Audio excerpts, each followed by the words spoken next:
We are stuck.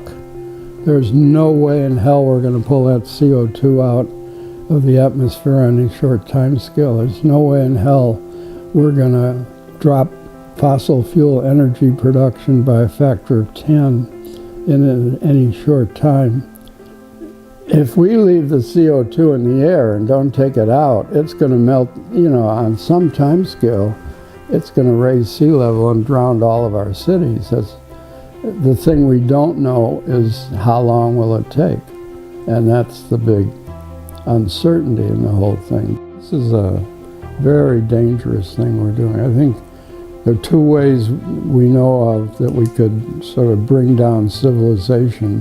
One is with nuclear bombs, and the other is with the CO2 thing.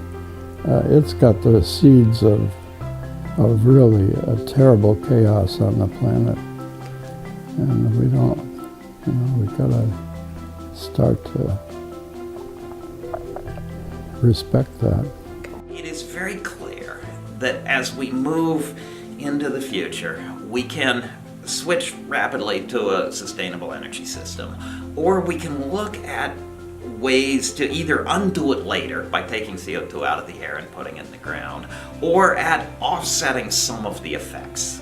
My personal opinion from what has come out of the research so far is that the easiest path really is moving towards a sustainable energy system.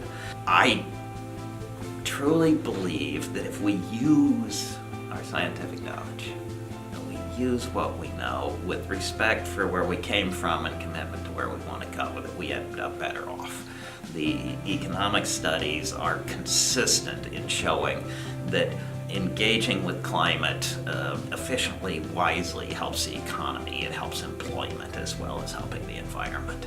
There is no question that if one engages with the full scholarship, that there's winners and losers, and engaging with the full scholarship will give a lot more winners than it gives losers, but there are things that happen.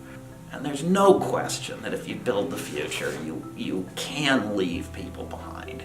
And it's a political decision whether you look at the people who are now providing valuable things that will become outdated, and you say, that's a free market, you lost.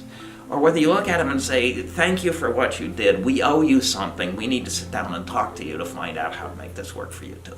And I think we have to remember that if you do build a future, there are people who provided valuable things that will become less valuable even if everyone on the whole gets better off.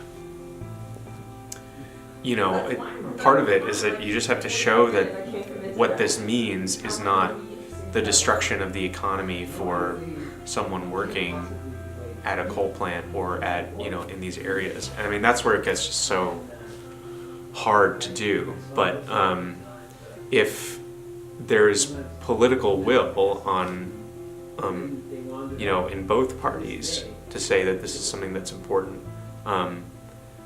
then I think we'll start to see a change in the conversation. Right, so the biggest environmental issues for the U.S. probably is, are we really committed to the environment or not? Are we committed to sort of looking for that path that optimizes the economy and the environment or not?